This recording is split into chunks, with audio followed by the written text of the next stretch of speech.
Great day, everyone. This is Jason Santos, and for today, we are going to start the discussion of Practical Research 2. This is upon the request of many of my subscribers who have watched my discussion on Practical Research 1. Thank you so much for your continuous support. And yeah, I will be doing a discussion of Practical Research 2 by module, unlike the first one where I have discussed the full module in one sitting. So this one will be per module because Practical Research 2 is a much more advanced discussion and exploration of practical research. So yeah, to start off, just to let you know, for those who have not watched any of my research discussions yet, I would like to assure you that what I will be discussing are based from my experiences in research, in the field of research. I have presentations both local and international. I have also published a research online. You can check it out on Google Scholar, and as well as a Journal of Advanced Management and Science. So I would like to assure you that what we will be discussing here are based on my research knowledge. Okay, and we are actually doing this based from the most essential learning competencies or MELCs issued by DepEd. Okay, so trust that we will be discussing this in detail. As comprehensive as possible. Okay, so to start, under the first module, we are about to discuss nature of inquiry and research. So that's the first part. Okay, so first let's define what is a quantitative research. I have discussed this already in my previous videos, and I'm sure if I'm speaking to grade 12 students, more or less, they have an idea what quantitative research is. So more or less, this is just a review of what you already know, okay? But we will be touching on some points that may have not been covered during your lessons in practical research. So when we say quantitative, from the term itself, it means quantity. Okay, we're talking of numbers.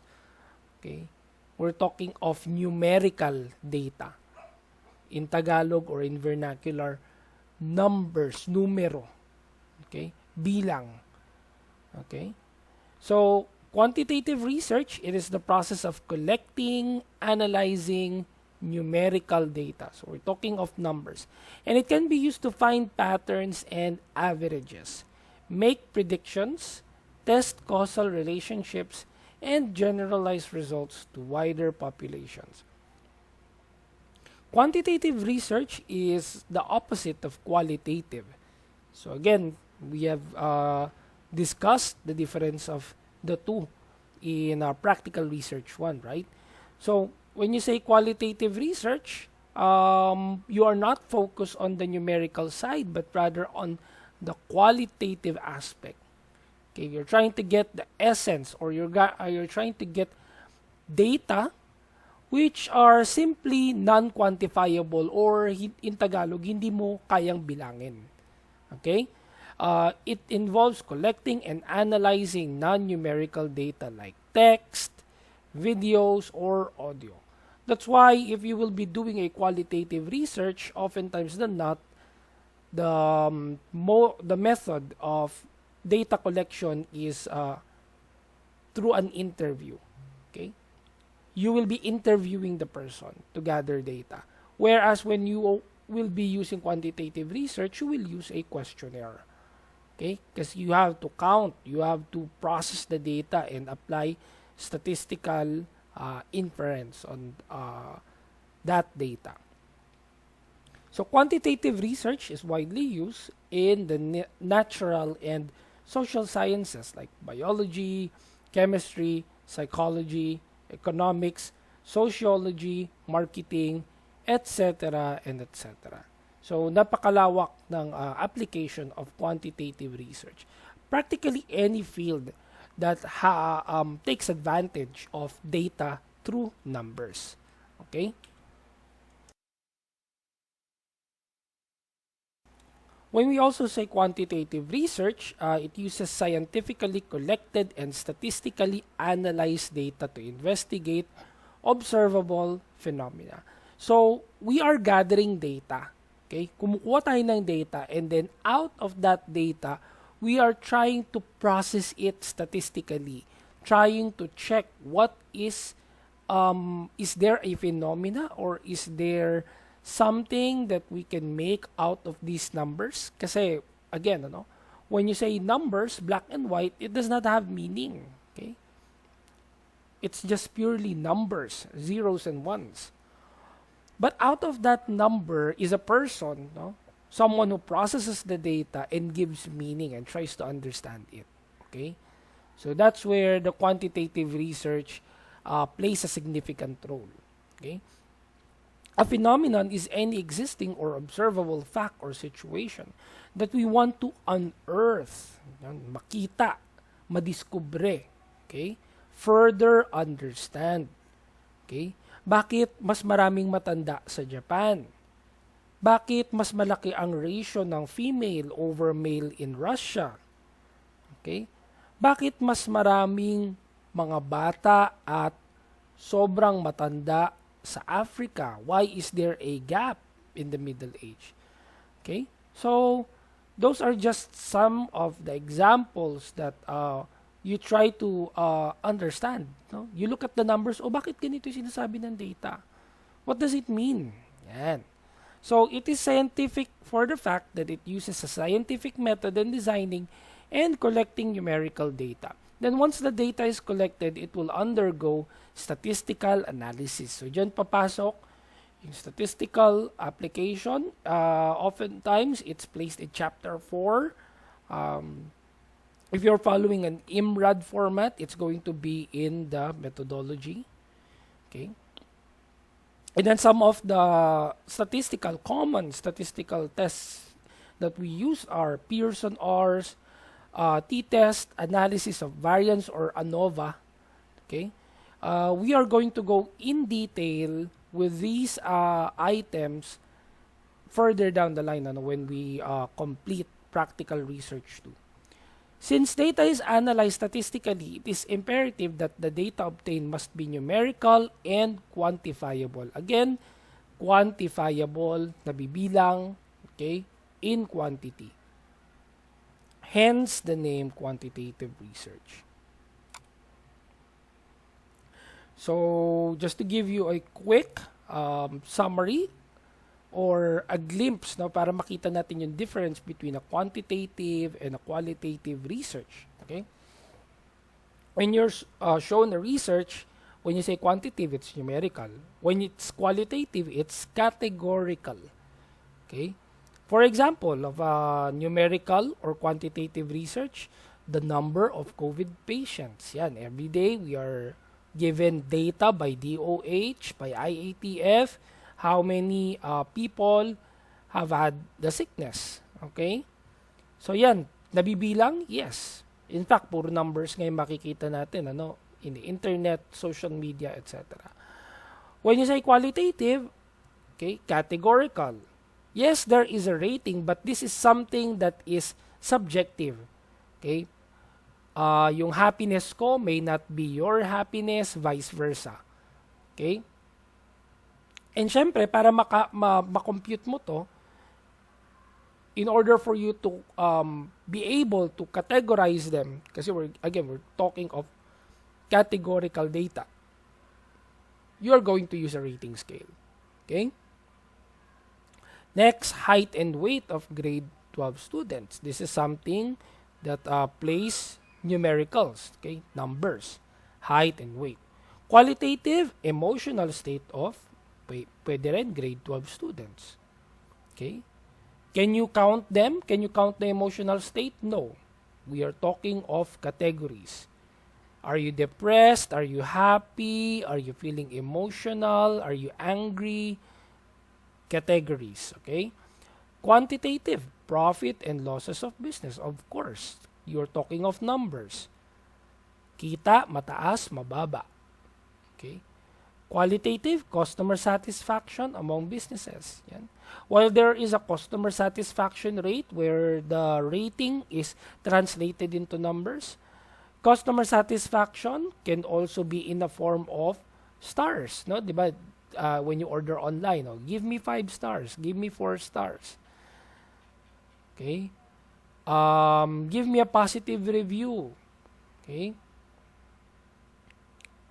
Mga ganun, ano? This is a very common trend nowadays. So yan, binabasa natin yung, before we buy something, binabasa natin yung mga feedback and reviews of people. Customer satisfaction yun, ano? Are they happy? Are they sad? Okay?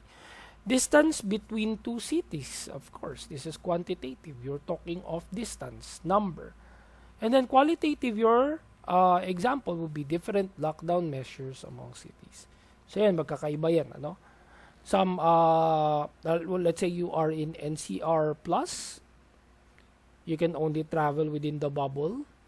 When you go into the city, iba yung patakaran nila, no? Iba yung lockdown measure nila. You cannot count that. It's not quantitative, it's qualitative. No? Magkakaiba. So I hope, no, with this sample topics, you would have an idea of the difference between quantitative and qualitative. Okay? So, let's talk now of characteristics of quantitative research. And this is one of the common questions of students. Ano?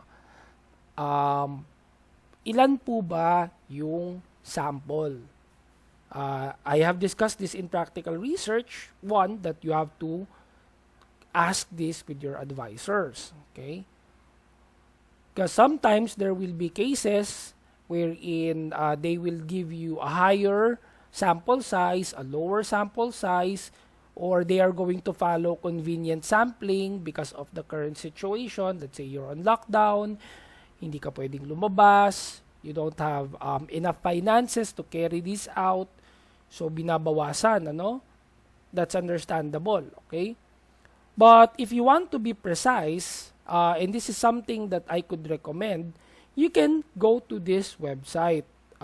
This is reosoft.com, and then it will help you identify the sample size. So let me try to show you that. Let me end the presentation quickly. And then here, this is reosoft.com, and then you can see the fields that you would have to fill out. So what is the margin of error that you can accept? So technically, wala ka nang babaguhin dito. 5% is a common choice. What's the confidence level? 95. Yes, wag mo nang palitan yan, ano? The typical choices would be 90, 95, or 99%. Makikita natin yan, ano, when we study the statistical portion of practical research. And then, what is the population size? No? What is your assumption? No? If you do not know, sabi dito, use 20,000. Okay, so for example, let's try to play with the numbers here. No? So again, we are going to keep the margin of error at 5% and the confidence level at 95%. And then we can keep this population size at 20,000. Okay. What is the response of distribution? Okay. 50%. Okay. And this is 377. Kung 20,000 daw ang iyong population size, your number of respondents, meaning yung dapat sumagot ng survey mo, ay 377. What if, let's say, population of grade 12 senior high school students in my school? So for example lang, I would just be making up numbers. Let's say, meron tayong 150. Okay? 150 senior high school students. Okay? In the school. So what is going to be my sample size? My sample size now is 109. Okay? Yung 109 na yan, that's already safe with 5% margin of error and 95% confidence level. So see, this calculator is very helpful and will help you easily identify what's the sample size para hindi na kayo nalilito, no? Para hindi na kayo pabalik-balik sa teacher nyo and asking, paano po ba, ilan po ba yung dapat namin i-survey? Okay? So this is something that you can do. So, let me go back to my presentation. Okay. So, that's the first characteristic. There should be a large sample size, okay, to obtain more meaningful statistical results. Okay. Second, data gathering and analysis of results are done accurately. It should be objective. Okay. Let me just put this in the full screen. It should be objective. Results are done accurately, objectively, and are unaffected by the research intuition and personal guesses. Ito yung binabanggit natin in the past na dapat wala kang bias, right? There should be no bias in conducting the research. What does it mean when you say there is a bias? Meron ka agad ikaw sariling prejudice or judgment, okay? Let's say you are trying to identify the buying habits of senior high school students. So you conducted the research. Pero deep inside you, meron ka na kaagad sariling husga, no? Meron ka na kaagad sariling intuition. Of course, wala namang hindi naman natin sasabihin na 100% dapat wala kang intuition or sarili mong guesses. But if you have those, it should not manifest in your research. Hindi dapat siya mag-manifest or makita sa research na parang meron kang kinikilingan. 'Di ba? Sinasabi nga ng isang popular network, walang kinikilingan, walang kinakampihan. Ganun din dapat tayo sa research, Dapat you are balanced. You are unbiased. Wala kang kinakampihan or pinapanigan na side. You are really there to try to unearth, sabi kanina, to determine what is the real answer. Okay? Hindi yung habang sinusulat mo yung research mo, lumalabas yung sarili mong judgment, yung tingin mo. Hindi tayo dapat ganon. Okay? It should be objective. Third, visual result presentation. Data is numerical, which makes presentation through graphs, charts, and tables possible and for better conveyance and interpretation. So this is something that I am teaching also in business analytics, okay? Data visualization. So yan, marami kang pwedeng gamitin. You have graphs, you have bar charts, you have pie charts, horizontal, vertical bar graphs, okay? You have heat maps, pyramids, so on and so forth, bubble charts, etc. Why do we have to use graphs? Diba sa chapter 4, graphs are being used to present data. Okay? We have to assume that not everyone who will be reading our research are numerically or mathematically inclined. Hindi lahat ng magbabasa ng research mo ay to use the term magaling sa math or mahilig sa math, So some of them will have a hard time understanding the numbers, okay? But they need your research kasi they want to find out the answers too. They are interested in your topic. So how would you help them read it? Through the use of visual presentation. And of course, mas madali kapag you are going to use visual presentation. Like, without looking at the explanation, if I see that this is the chart, 80%, tapos ganito, mayroon siyang yung parang red na naka-fill. Okay, so ganun pala kadami ang nag-yes, tapos itong dilaw nag-no. Okay? So, through visualize data, alam mo na kaagad. Isang tingin mo pa lang sa chart, you already know that ganun pala karami, 80%. Alright? O di kaya, you are looking through a time series, you are looking to vertical graph. Okay? Ay, tumaas siya nung ganitong time, tapos bumaba, tapos tumaas ulit. Alright? So, kahit hindi ka magaling sa number, even if you don't look at the numbers black and white, the data, just by looking at the graph, you would already have an idea what is the result. No? Meron ka na kagad ideya what's the result. So, that's the beauty of also presenting your data visually or using data visualization techniques. Okay? Paggamit ng charts and all.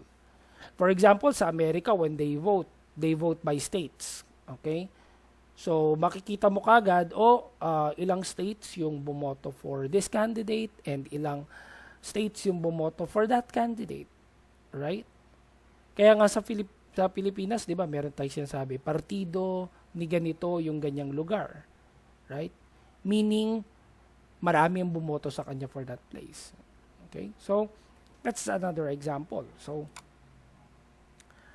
another characteristic of quantitative research is that the data analysis is faster. Of course, dahil numbers lang siya, it's going to be much more faster. The use of statistical tools give way for a less time-consuming data analysis.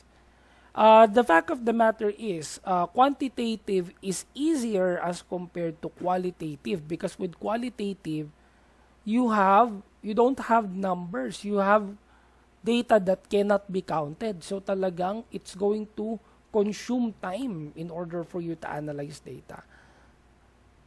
Okay? But with quantitative research, it's easier because you're just going to use numerical data. And there are tools and softwares that you can use to make the data analysis much more faster. Number 5, generalized data. That's another characteristics of quantitative research. When you say generalized, one sample, kagaya nung kanina, no? Let's say 105. Yung 105 out of 150 already represents the entire population. Okay? So for example, how I explain this is in this way. For example, meron kang sakit. Right? Kukunan ka ng dugo. Pag kinunan ka ba ng dugo, isang balde yung kukunin sa'yo, isang timba? Hindi naman, di ba? Para masabi that you have an infectious disease or you have that disease. Sample lang ang kinukuha, di ba? Swab test o di kaya blood analysis. No? Why? Because yung ganun kaliit na sample ng dugo is enough to tell that you have a sickness in your body. Ganun din sa when you are talking of populations, sampling. Kagaya nung pinakita ko sa inyo kanina, out of 20,000, 300 plus pwede magsagot and that would already represent the entire population. Pwede mo lang masabi, makuha yung pulso nila just by getting the sample size. So, ganun yung kagandahan ng quantitative research. No? You can easily generalize. Fast data collection, of course. Karugtong siya nito. No? You don't need to survey 20,000 people. Okay? You're just going to get the sample and then you would be done. No? So, that's faster, of course, because you don't need to cover it entirely. And then apart from that, you can use standardized research instruments. There are instruments available. You just have to search them online or in published researches and journal. Tapos, you will just have to reference them properly, okay, in your research.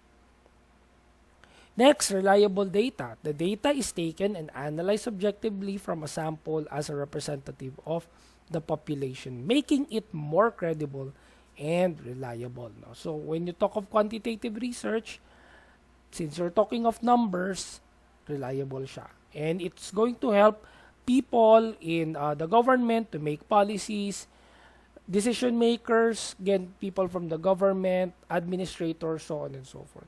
And then replication is easier with quantitative methods. Can be repeated to verify findings, enhancing its validity, free from false or immature conclusions. So of course, mas madali siyang i-replicate, meaning i-publish ng mas madami or in greater quantities because again, this is a quantitative research. Okay? And when we talk of strengths of quantitative research, I'll just run through them. Quantitative research can be replicated or repeated. Nabanggit natin kanina. Findings are generalizable to the population. Yes.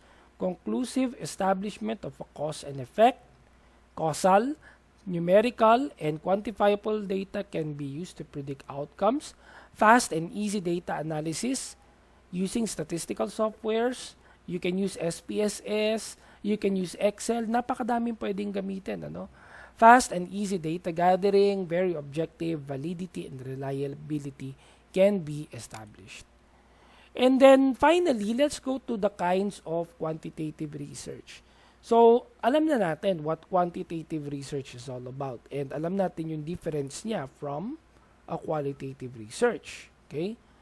Ngayon, marami kasing types of quantitative research. And we have to know what type of quantitative research are we pertaining to? Okay? Generally, there are 5. So, first, we have what you call as the descriptive. Ito yung pinaka-common na ginagamit. I'm sure most of you are using descriptive research. Descriptive is used to describe a particular phenomenon. So, very descriptive siya, describing by observing it as it occurs in the nature. There is no experiment manipulation, so hindi mo kailangan mag-experiment. You're just going to gather data. That's it. Okay?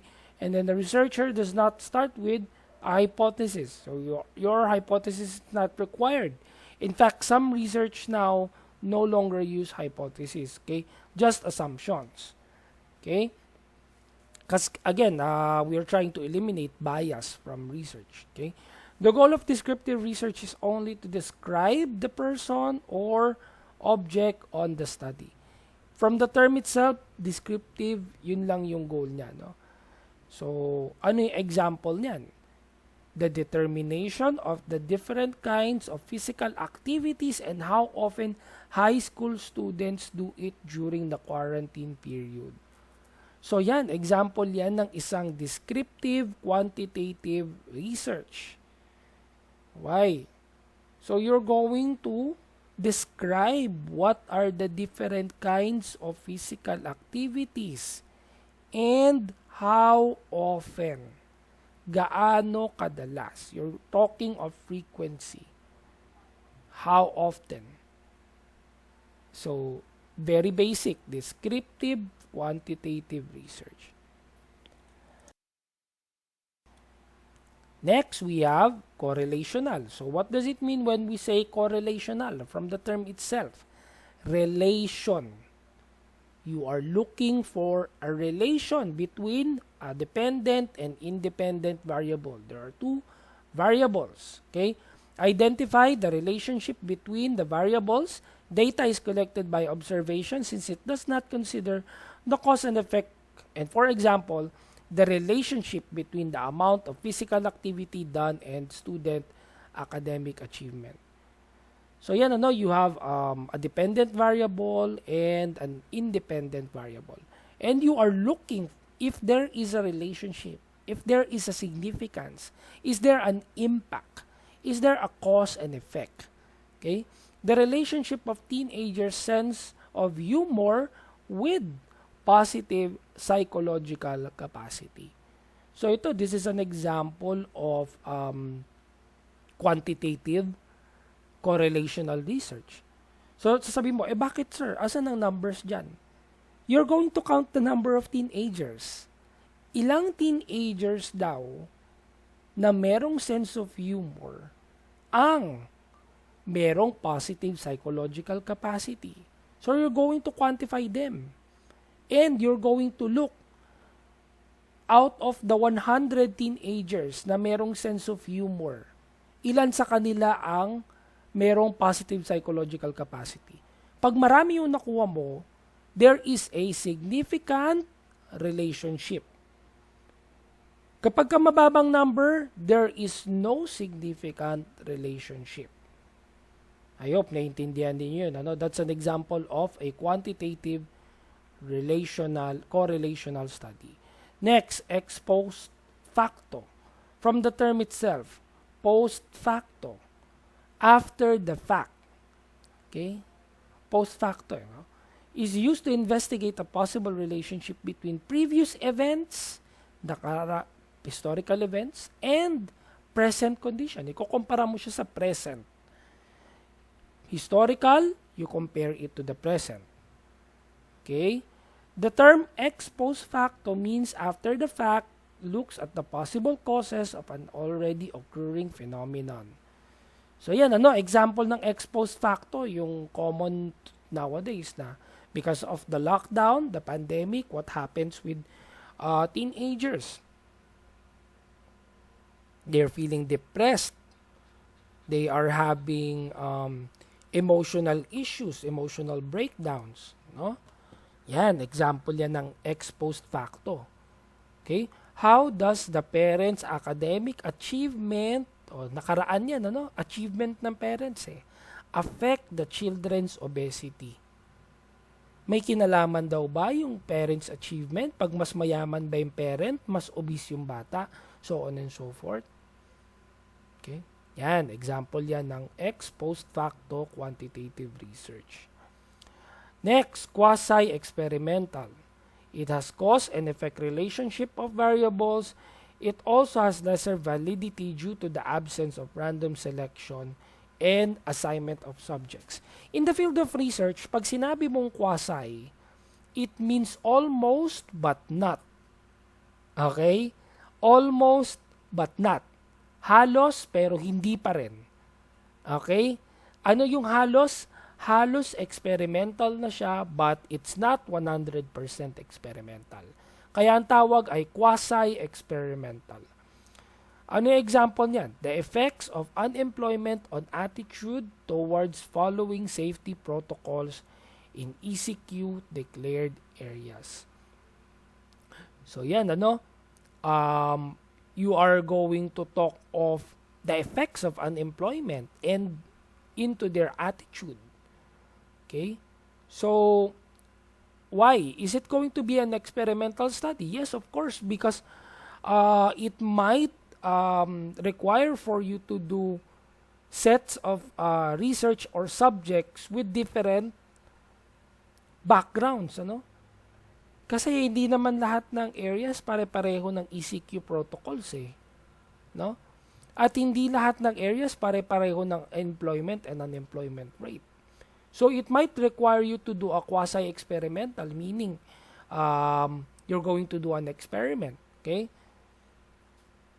Or you're going to segregate people. O kayo po yung mga unemployed, sige, lalagay po namin kayo dito, and then we are just going to conduct a research. May mga series of questions po kami.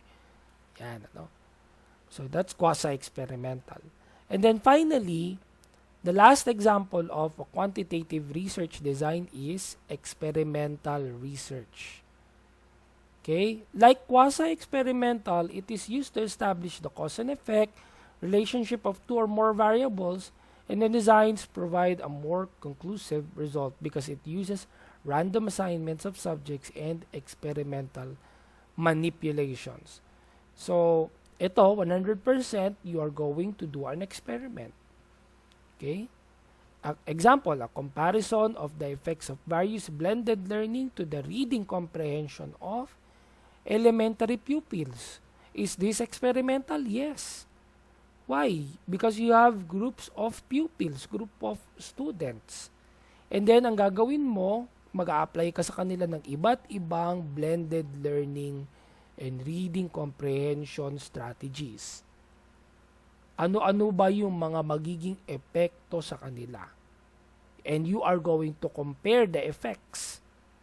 Ito bang learning strategy na to gumana? Mas naging magaling ba siya magbasa? Ito ba nung ginamit natin? hindi siya masyadong kasing galing nung isa. So on and so forth. No? You have test subjects. Okay?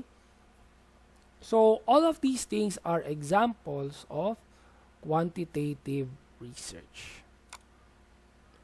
So there you have it. I hope you have learned something from our first discussion of the first module, our practical research 2.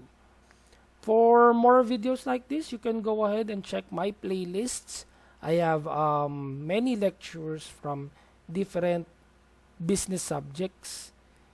And then you can also catch me on the following social media platforms.